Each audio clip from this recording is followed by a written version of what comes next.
to introduce our moderator. This is Dr. John Shook. He is the Vice President for Education and Research and Senior Research Fellow at the Center for Inquiry in Amherst, New York. He is also a Research Associate in Philosophy at the University of Buffalo. His latest book is The God Debates, 21st Century Guide for Atheists and Believers and Everyone in Between. There's more information about the book outside. Thank you. Thank you. All right.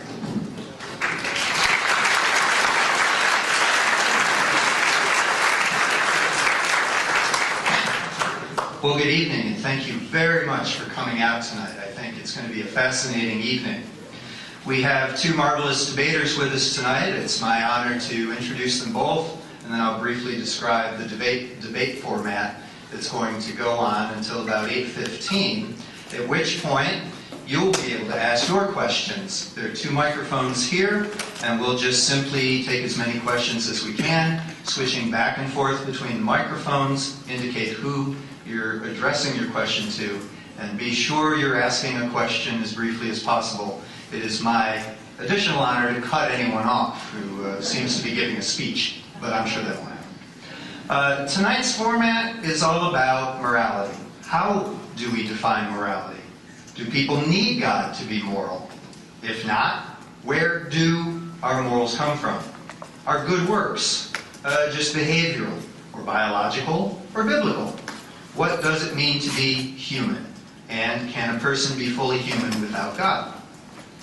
Our two speakers tonight are Matt Dillahunty and Father Hans Jacobsi. Matt Dillahunty is the president of the Atheist Community of Austin in Texas. He is host of the popular public access television and internet show called The Atheist Experience. He was raised as a fundamentalist Baptist, and he was on track to become a minister until he started asking questions about the reasons for his belief. He rejected religion and now serves as a public voice for rationality and secular morality. Father Hans Jacobsi is an Antiochian Orthodox priest. He administers the website Orthodoxy Today, and he heads the American Orthodox Institute. Father Hans is convinced that Orthodox Christianity has an important part to play in the American moral renewal. He views the current world as a battle between competing moral visions of the secular and the sacred, and he hopes that Christianity can restore the moral traditions of the Gospels. Please welcome our speakers.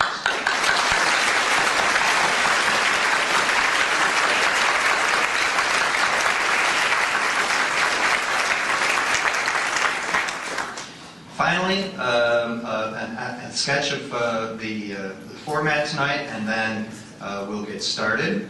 Each speaker will have 10 minutes to make their opening remarks and statement of their position. Then each will have 5 minutes to react directly to what the other has said in their opening address.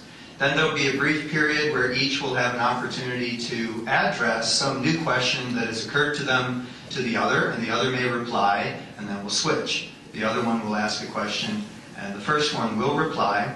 That'll go fairly briefly because we're going to then proceed to a final closing statement by each of 5 minutes, and I have cards here to remind them when they need to be done. At about 8:15, the formal debate will be over, and then, as I said, we'll proceed to the question and answer. So let's get started. The first speaker by toss of the coin is Matt Dillahunty, who now has 10 minutes to make his opening remarks. Thank you all for attending. I'm not going to waste a whole bunch of time thanking you, but I really do appreciate the fact that everybody came out for this and the groups that got together to put this event on. Morality is often an overwhelming and complicated topic, and I think personally that this need not be the case. It's often muddled by seemingly insoluble moral dilemmas, and this is unlikely to change in the near future, and I have no illusions about being able to solve this problem tonight, even if either one of us fundamentally changes our position at the end of the debate, and how likely is that? What we're talking about tonight, though, is the source of morality. From what do we derive our values, and by what method do we make moral assessments?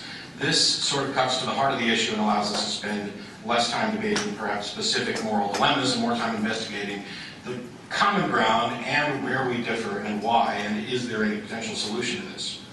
And actually, the topic isn't the source of morality. It was listed as the source of human morality. And when I was first told this, I immediately latched onto that distinction and planned to point out that humans aren't the source of porpoise morality or dog morality, and therefore I was going to claim victory by the human adjective in front of it, that clearly humans are the source of human morality. And I realized very quickly that not only was this wrong and incorrect, but that I had uncritically stepped into a trap of a hidden assumption that leads directly to moral relativism. And I am not a moral relativist. It's important to recognize those types of errors, to identify where we make assumptions and where we buy into things that we probably shouldn't, where we have colored the nature of the question such that we cannot reach an accurate answer. There is no human morality, there is only morality. Morality is an all-encompassing because there is nothing that cannot be assessed with respect to values. That assessment results in labeling something moral, immoral, or amoral. And the source of morality, I say, is reason. When I speak about morality, I'm referring to the method by which we derive and apply our values, both the core values and what we do with them. I spent the past 5 years discussing this subject and others on the TV show and podcast, but for the past year or so, I've been traveling the country speaking at universities and secular groups.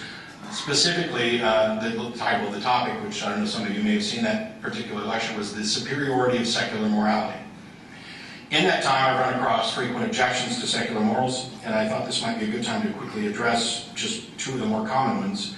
The first is this idea that secular morality borrows from religious morality, and it takes one of two forms. The first is that secular moral systems are simply recognizing some innate moral compass ostensibly put in there by God. And that's a nice assertion, but I'd argue that any internal moral compass that we have is a function of our position as both reasoning and empathetic creatures, and that it is in fact religion that co-opts the natural aspect of humans and adds to it this idea by means of explaining something that they at the time perhaps did not understand, why we are the way we are. And while that's a nice assertion, and there's a possibility that it could be true, that is something that actually needs to be demonstrated. The second form that this argument often takes is that morality has traditionally fallen within the purview of the religious elite or the schools of religious thought. And I find that argument just ineffectual, because we are very much a species that builds off of what we've learned. So what does it matter if we learned things from religious individuals, great thinkers? There have been great thinkers in many different categories, but the fact that a great thinker about morality happened to be religious is no more a testament to the truth of their religious assertions than that a great thinker in the field of astronomy happened to also be religious. The information that they come by does not point necessarily to inspiration from some external source. The second big objection to secular morality that I get presented with is this issue that there is no external authority. This often comes in the form of a common sense argument, as in, you cannot be good without God. But the more robust versions assert that secular moral systems have this seemingly terrifying problem of having no definitive authority. Each individual's conscience supposedly dictates what they consider right or wrong, and secular systems wind up with competing claims and no clear resolution. I argue that this is exactly the situation that we have with religious moralities. The claim, by the way, that there are no easy solutions if there's no external authority seems entirely backward to me. First of all, why should we seek a method that's easy? Shouldn't we be seeking a method that's right? Shouldn't we be seeking a method that leads to truth? Easy answers are not always the right ones. The fact that morality is complicated and requires thought and effort doesn't mean that we should opt for an easier solution just to save ourselves time.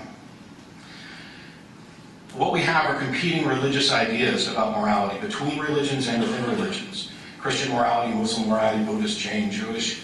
And without a given religion, and within a given religion, take Christianity for example, we have competing claims from within that religion. Clergy are not of any one mind about what their God want, and often can't agree on how to interpret the messages of their sacred texts or the inspiration that they claim to get, especially when dealing with moral dilemmas that aren't explicitly covered by the text, and sometimes even when they are.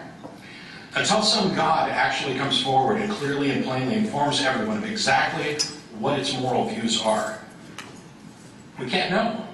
How could we know? Everything else is just pretense. And if some God actually does come forward and clearly and plainly inform everyone as to what its moral views are, what makes those views right? This has been addressed by the Youthford Dilemma and many objections, and the truth of the matter is that the individuals advocating religious moralities make two major unsupported assumptions. The first is that a God exists, and the second is that this God is perfectly moral. They're convinced that this solves a problem, though the solution cannot exist until the premises are demonstrated to be true. The dirty little secret here is that even if these were true, they're still irrelevant because we're the ones making decisions about what we consider moral, immoral, or amoral. This isn't a statement about each individual's opinion. This is just about the scope. We cannot do this beyond our ability to comprehend. It would, I contend, be immoral to hold any being responsible beyond its ability to comprehend. We generally already understand this. We teach our children, and we apportion responsibility in accordance with their comprehension. Would it not similarly be immoral, wrong, for some more advanced being who supposedly has a better moral understanding than us to hold us accountable to standards that we cannot comprehend? Clearly, there must be a demonstration of efficacy with regard to a path to truth. When we're talking about morals, we're talking about what's right and wrong. We are making statements about reality, and we are making statements that are truth statements that have some value. Why do we teach our children? Because we understand that reason is the source of morality. I'm going to run short on time in order to get all this in. There's a section in the talk that I've given before where I contrast secular value systems and religious value systems.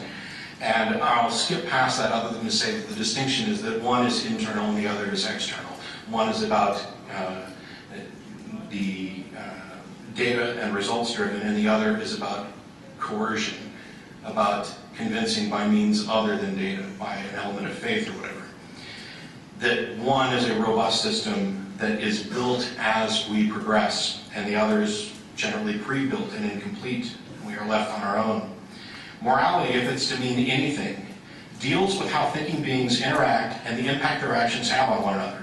These assessments can and should be the result of exploration, investigation, evidence, much thought, and healthy debate. Advocates of religious morality like to pretend that religious morality solves problems that plague secular moral systems. Not only are these problems not solved, they're not problems. Morality does not require a definitive external authority. It is the natural product of thinking, empathetic beings trying to survive and thrive while sharing resources. It is a truth to be discovered, not a rule to be disseminated. We have the tools we need, and we should continue to use them. We have a brain. We have the ability to reason. We have the ability to assess the consequences of our actions. We have the ability to look at and compare what values we hold with respect to the results those values deliver. And when we find that either the core values are in conflict or that the results of any given core value is in conflict with desired results from other core values, we can then rewrite the core values. This is exactly what has happened.